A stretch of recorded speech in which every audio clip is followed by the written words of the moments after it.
This is the newest episode of the B9 podcast. I'm here with Luke Garro of Piebald, Fastbreak, In My Eyes, and Tenfold.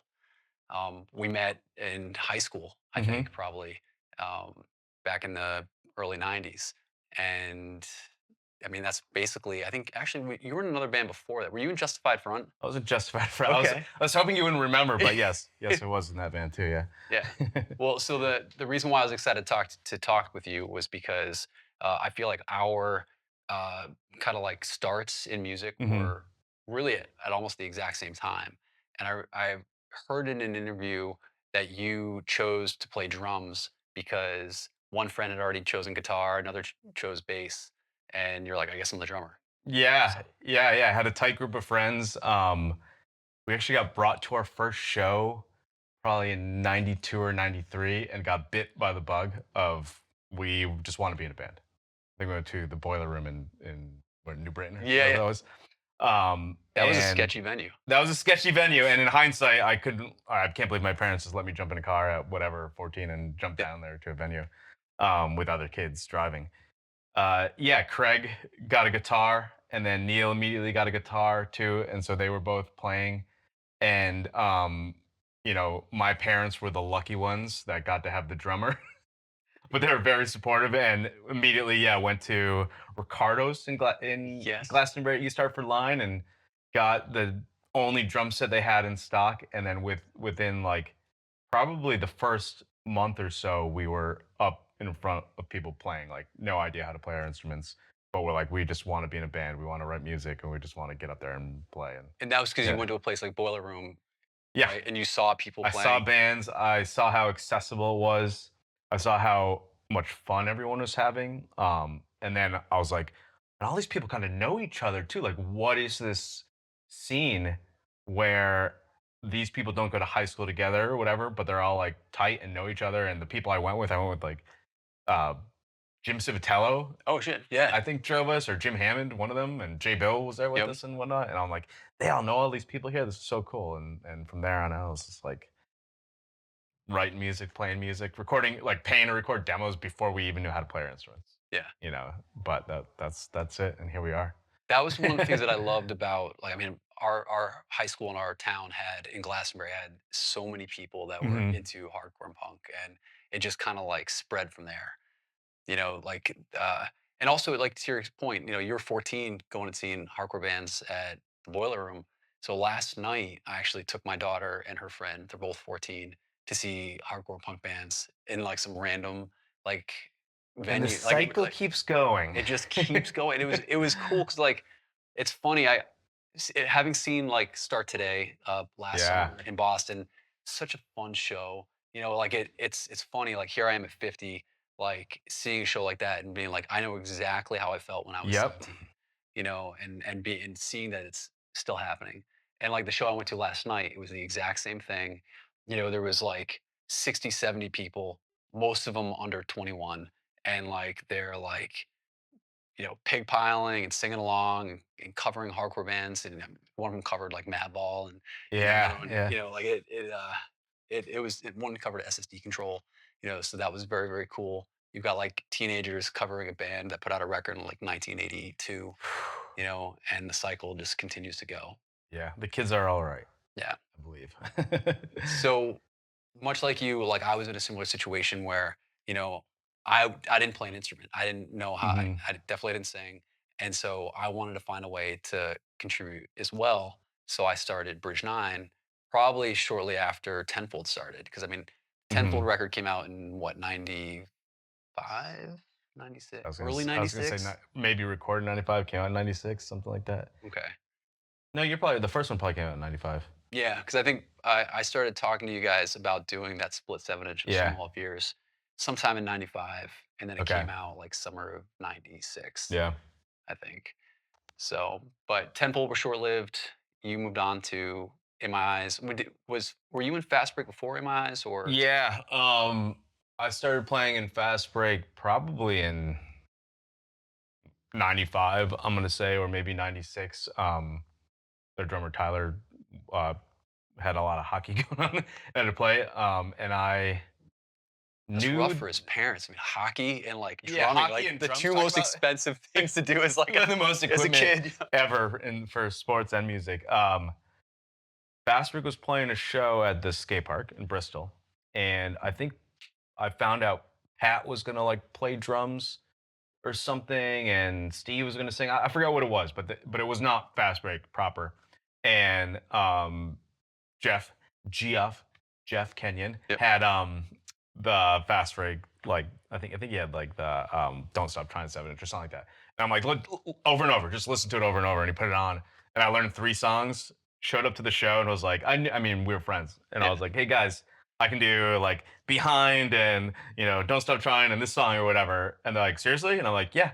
And so they just let me get up and play the show. And then after that, they're like, do you want to be in Fast Break? And I'm like, sure, yeah, let's do it. So it was, I think it was when Tenfold was kind of winding down. I joined Fast Break before we went to Boston.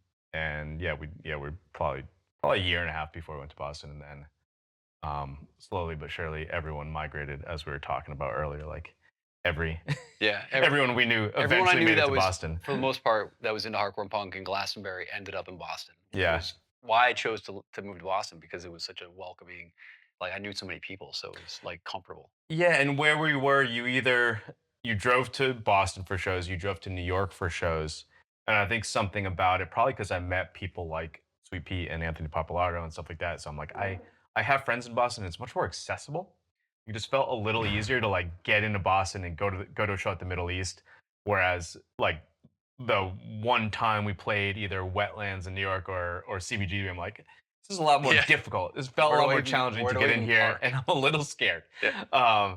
And so, yeah, eventually, when it came time to do whatever needed to come after high school, it's like, well, I got into school in Boston. Let's go up there. And Neil got into BU, I got into Northeastern, and we all were like, let's go there, kind of knowing we're going there for music. I have a memory of going to a Fast Break show at CBGB, and somebody was stabbed with a bottle on the I sidewalk. remember this, yeah. So I wonder if might have maybe that was like, Maybe, yeah. maybe In the we'll go to back of my Boston. head, I'm like, yeah. What would my mom want me to do? Probably be up in Boston, probably in a nice dorm. Yeah. Yeah. So you basically like volunteered to be in Fast Break. Kind of reminds me of, didn't Dana, who's in now working with you guys in Piebald, Yeah. didn't he kind of like will himself into the band? Still is, I Yeah. believe. Yeah, when we got back together after our hiatus, he went to every show on his own dime, flying, like flights, hotels, everything. Would even bring us like a case of beer and stuff like that. And took over cowbell duties from Ryan McGaffigan, who used to be our tour manager and would play the cowbell.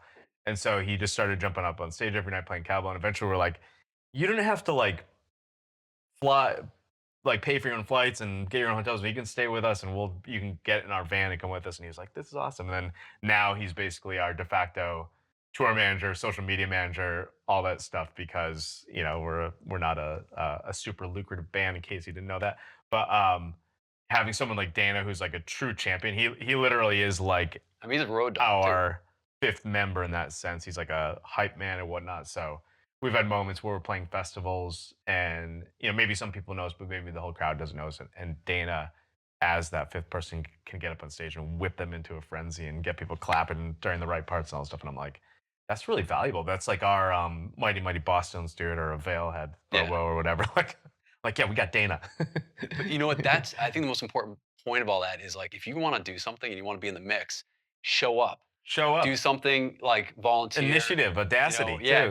If you just show up, and then eventually that opportunity might present itself. Absolutely. Yeah. And be a good contributor, know where there's a gap and fill it. Yeah. Now the Piebald hasn't put out a record since 2007, Hmm. right? Which is wild. So I've had like kind of a firsthand like kind of viewpoint from Yeah. some of the early years because I used to work at Big Wheel. Yep. So like I was able to see when those kind of records from like '99 to 2002 were in the mix and were happening, and it was exciting, just be able to like kind of, even though I wasn't directly, it would just kind of like be a fly on the wall. But I know that the last shows originally were in like 2007, and the 8, last yeah. album, right, Yep. was in 2007. Last album 2007, last show was 2008. Okay, cool. Yeah. But like thrilled that you guys are got in a room together and started writing new songs. Yeah.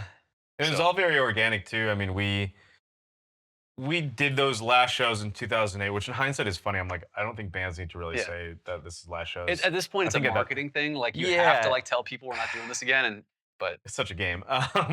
And then we played in like 2011. We got asked to do Grossrock in Belgium, which is a big yeah, festival. of course you're gonna say And we're yes. like, yeah. And then we did, another 8 or 9 shows through Germany and stuff.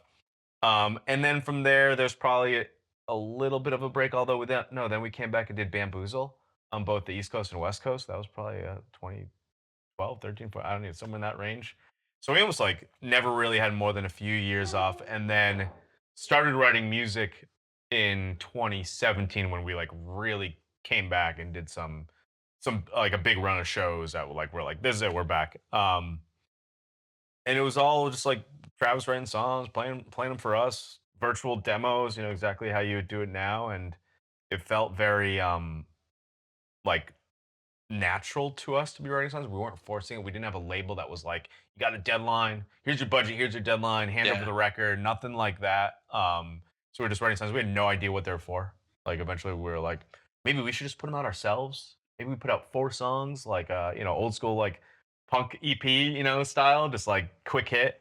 And then eventually Iodine came along and was like, we want to do the whole back catalog and a new record. And we're like, well, we basically have a new record, and then some So finished. the record that came out like this week, Yeah. those songs, some of those songs are from like 20 2017 and like yeah, kind of like yeah, blend. writing them in 2017.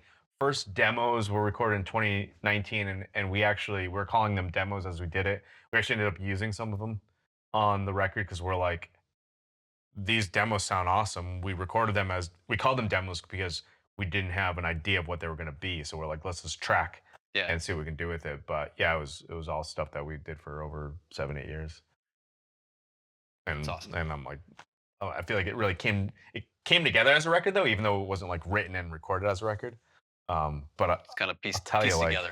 yeah, every other record I've ever done is you got like 5 days to do all the drums, and Yeah, you're going in there trying to bang out a few songs a day. I mean, some of the like in my eyes and Fastbreak records, I had 2 days to do drums at most, it's probably. it's wild. I mean, what a lot of bands like what they work with in terms of like the tiniest budget, the tiniest Yeah, amount of time, and then they have something that 30 years later people are still listening to. it's bizarre. Yeah. To think too, like the bands that we were listening to when we first got into hardcore that had broken up, like it seemed like forever ago, but Oh, in but it was like hindsight, it was 3 a years, few years 4 ago. years, 5 Like I years. remember being like, Gorilla Biscuits, man, I never got to see them in like '93, Yeah. and being like, that band used to play like a long time ago, and then Yeah, and meanwhile, they've been a reunited band for for a while now, yeah, like we played with them a 20, few times. 20 plus years, and they're still killing it. I mean, it's Yeah, still yeah. it's awesome. Like stuff like that, like I'm like, oh my god, if 15-year-old me was like, you're gonna get to play with the Gorilla Biscuits one day, I'd be like, what? But I'm like, oh no, yeah, we did the Rev 25 with them, Yep. and then Yeah, that's true. Piebald did the Wrecking Ball in Atlanta with them and stuff, and I'm like, oh yeah, I've got to play with them a few times. That's cool. It's not bad at all. Yeah, but seeing every band that has ever existed, as long as like the members are around and alive and can play, is playing right now. This is like the bubble of bands Yeah. that hopefully doesn't burst. It's like you can see any band, even like classic rock bands that existed from the '60s or '70s or whatever. I'm like, if their members are around, they're playing. They're on tour right now. Well, I was talking to like another dad that was at the show that I went to with my daughter last night, and we're both the same age, both 50, and like both came up in a similar scene and fashion, and like I mean, how many bands? I mean, it seemed like a lot of bands that we had to learn about when we Hmm. were getting into it, 17, 18, 19 years old. But really, I mean, we're talking about 12 years, like 10 years worth of bands, Yeah. 8, 10, 12 years worth of bands. Now, like if you're, 14, 15, 16, and you're like really getting into hardcore and punk, there is almost 50 years worth of bands. And I mean, we're talking about like the oldest bands being like the Descendants and Hmm. like still vital and relevant, Oh, as ever, as and good as ever. I just yeah, saw them like a few months ago, and I'm like, still got it. still got. I mean, I remember, and I've told the story before, but I remember, living in Glastonbury and going to the town green and seeing like the '50s bands that would be like playing on a stage, Hmm. like on a like one of those trailer stages, and like my parents would bring us, and like all people were sitting there having picnics and watching these big, these bands from the 50s, and this was like in the 80s. So this Mhm. is like 30 years This removed is from that. like their heyday. Yeah. Now, like hardcore punk bands, some of them are like 40, 45 years. Agnostic Front. I mean, they've been a vital hardcore punk band since what, 1981 or 1980. So like 46 years. It's wild and still relevant, still touring, still Mhm. putting out new records. So if you're 14, 15 years old right now, there's so much you have to learn, and so many. But like at the show last night, there was, I mean, every band covered bands. I mean, I heard a Bikini Kill cover, SSD Control cover. And Um, that's like dipping back. yeah, yeah, which is exciting to hear. Like Yeah. there's a Fugazi cover. All right. A band covered No Effects. So like, they're kind of like A little mixing it all up. over the map. Yeah, Yeah. yeah. Yeah. Okay. So Yeah. And it felt like too when I was getting into hardcore and I had to like do my history, go back a little bit. It was not a limited catalog, but somewhat limited in the sense where it was limited to whoever pressed a record, right? There was no digital sure. there was And no if you had digital means of access looking to at it, stuff. Nobody had made CDs that I was aware of. Like it was mostly vinyl or cassettes or whatever. And it was like a checklist of like looking at the labels, looking at like SSD or like Revelation or early Victory stuff or um like a small set of labels and checking everything out and being like, okay, I got the early Rev catalog, I got this, I got yeah, whatever. Whereas now there's no the barrier to entry doesn't exist, right? Like you could record in your basement right now and release it tonight and be out in the world. So that 50 years of music must be exponentially more than just if you take like what existed times however many years has gone by. Because at some point, getting music out there had to be so much easier than it was when all you could do was press records. If you could just release everything digitally now, like there's probably so many bands, obviously that I'm not what aware of because I'm not paying attention, and but there's like, it's probably a lot harder now to differentiate yourself and stand out, yeah, right? Because if anybody can do it, everybody's doing it, and like obviously, like the best ones will ultimately, hopefully, rise to the top. But like, yeah. it's probably pretty crowded. Well, it's cool to see. All right, so Start Today. I have to shout out Start Today just because it's Neil's kid. Tate is Yeah, in that band. So to me, I'm like, well, of course I know them because it's Neil's kid, and they're playing a lot of shows on the West Coast and get popular. But then I'm like, oh no, now they're like in the scene because they're toured with Terror and they're touring with other bands like that.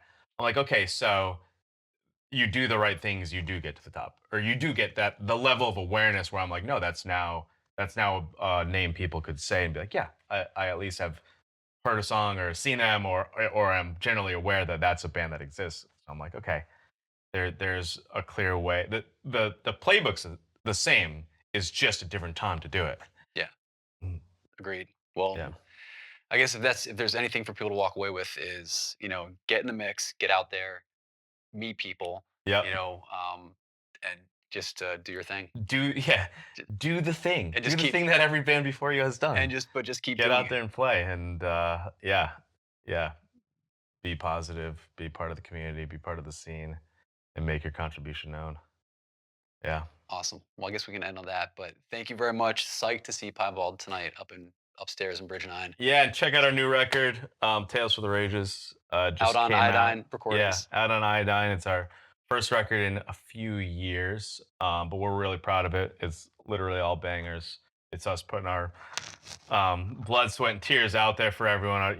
We always like to play songs that first and foremost we enjoy and we feel are very, um, you know, personal to us, but we also like to write songs that are fun for everybody. So check it out. So sick how you treat me. Every day my thoughts defeat me. Give up all I had inside. In the back the remains of a wasted life.